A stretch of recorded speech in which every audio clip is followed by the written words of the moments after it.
प्रिय मित्रों, आज हम बात करने वाले हैं सरदार भगत सिंह के बारे में। इस कालखंड के अमर क्रांतिकारी सरदार भगत सिंह ऐसे श्रेष्ठ पुरुष थे जिनके संपूर्ण परिवार को भी क्रांतिकारी, समाजसेवी व राष्ट्रभक्त कहा जा सकता है। अपने इन पूर्वजों से इनको असीम प्रेरणा प्राप्त हुई थी।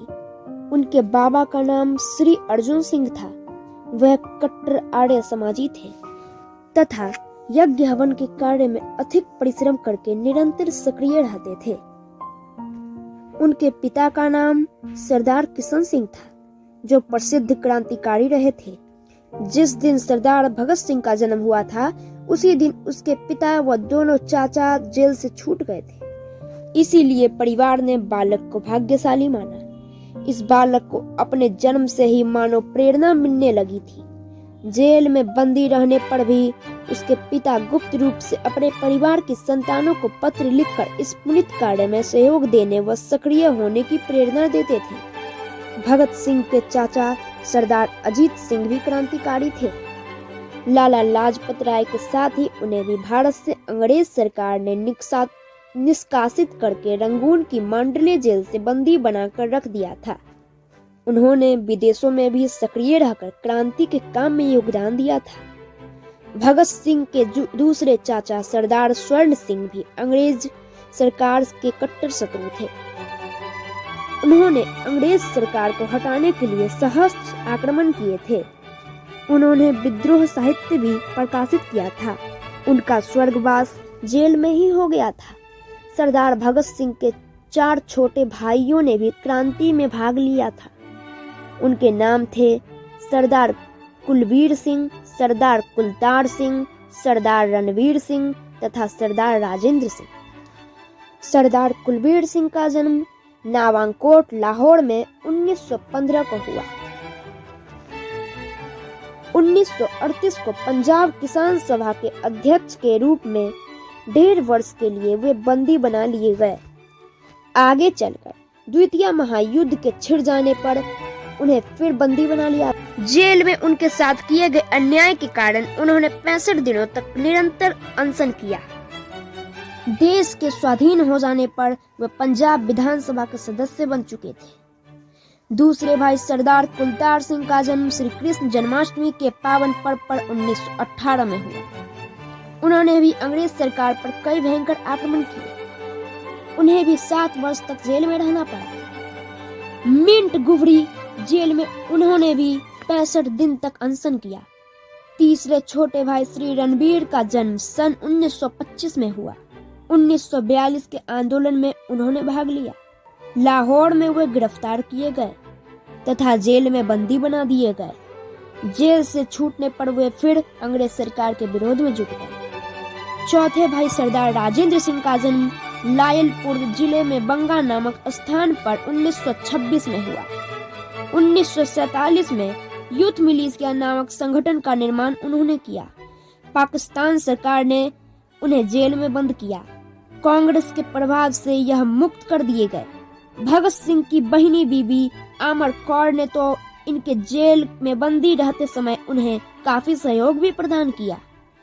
छात्र जीवन के कालखंड में सरदार भगत सिंह अत्यंत कुशल थे। बाल्यावस्था में उन्होंने अध्ययन का कार्य डीएवी स्कूल तथा नेशनल कॉलेज में किया।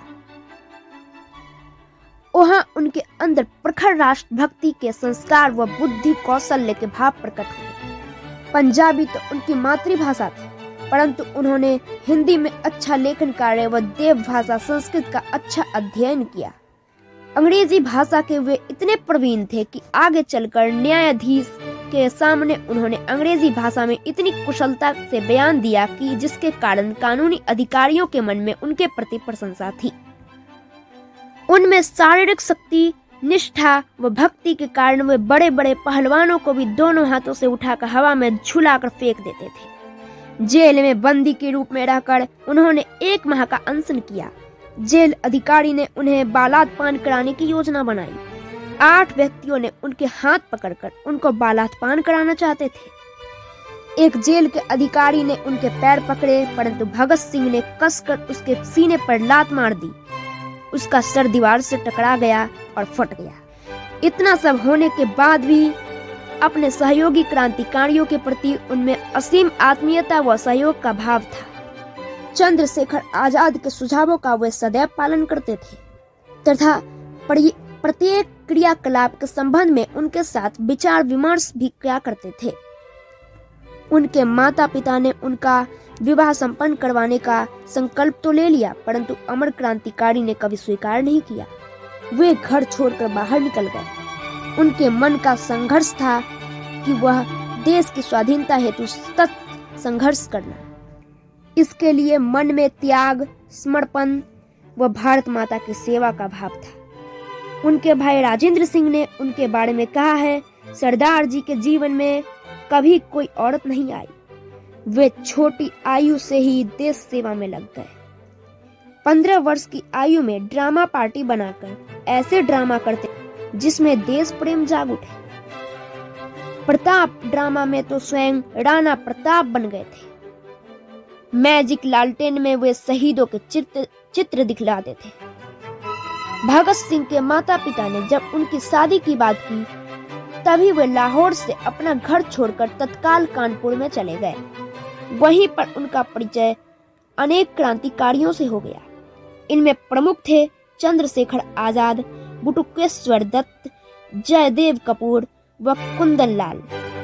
उन्होंने भारत के सशस्त्र आंदोलन को एक देशव्यापी संगठन का रूप प्रदान किया। वह सभी परिचित हिंदुस्तानी समाजवादी प्रजातंत्र सेना के सक्रिय सैनिक बन गए थे। उन सभी ने काफी सक्रियता प्रकट की। उन्होंने इसी के माध्यम से पंजाब, बंगाल, बिहार, उत्तर प्रदेश, मध्य प्रदेश व महाराष्ट्र के क्रांतिकारियों में एकात्मता का भाव तैयार किया। दिल्ली में आयोजित एक बैठक में केंद्रीय समिति का निर्माण हो गया। भगत सिंह, चंद्रशेखर आजाद ने कुछ लोगों को सक्रिय करके इनके कई बड़े नगरों में बम बनाने का कारखाने खोले। बंगाल के सहयोगी यतीन्द्रनाथ दास ने बम बनाना सिखलाया।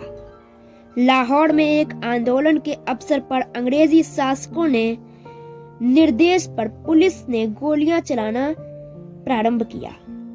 पुलिस अधीक्षक जेपी सैंडर्स ने तत्वावधान में जो भयंकर प्रहार किए गए थे, उसी के फलस्वरूप सुप्रसिद्ध राजनीतिक नेता लाल लाजपत राय की मृत्यु हो गई। इसी बिंदु पर सरदार भगत सिंह बौखला उठे। वे चंद्रशेखर आजाद व राजगुरु के साथ चलकर पुलिस कार्यालय पर पहुंच गए। वह गोलियां चलाना प्रारंभ किया। लाजपत राय पर लाठियां चलाकर उनकी हत्या करने वाले सैंडर्स की हत्या कर दी। राष्ट्रीय अपमान का बदला चुका देने के कारण भारतीय नागरिकों ने गर्व के भाव का अनुभव किया। क्रांतिकारियों के प्रति असीम सहानुभूति का भाव जगा उठे।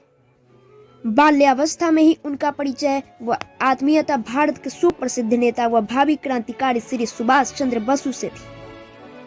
वे भगत सिंह से लगभग 9 से 10 वर्ष बड़े थे।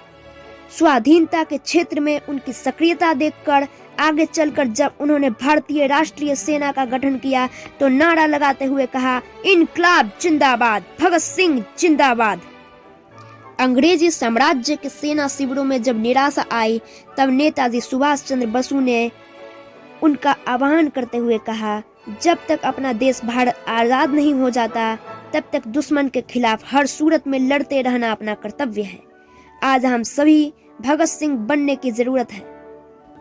सैंडर्स का वध करवा डालने के आधार पर भगत सिंह के मन में यह विश्वास था कि उन्हें गिरफ्तार करके बंदी बना लिया जाएगा, वह फांसी दे दी जाएगी। इससे उनके मन में लेश मात्र भी वेदना नहीं थी। उनके मन में भव्य संकल्प था। चंद्रशेखर आजाद के साथ विचार विमर्श करके सरदार भगत सिंह तथा बटुकेश्वर दत्त ने केंद्रीय असेंबली में 2 बमों का विस्फोट किया था। जनता की सुरक्षा का हनन करने वाले सरकारी कानूनों का विरोध करने के लिए यह काम किया गया। बम विस्फोट के बाद यह दोनों भागे नहीं। अपने बलिदान की तैयारी में उन दोनों ने स्वयं को पुलिस के हाथ सौंप दिया। उन्हें बंदी बनाकर जेल में रख दिया गया। वहां इन लोगों के साथ किए गए दुर्व्यवहार के कारण इन सभी लोगों ने 62 दिनों तक अनशन किया। इसी कालखंड में उनके सहयोगी यतीन्द्रनाथ दास की लाहौर जेल में मृत्यु हो गई। आगे चलकर उन्हें यह भी पता चल गया कि चंद्रशेखर आजाद की इलाहाबाद में मृत्यु हो गई है।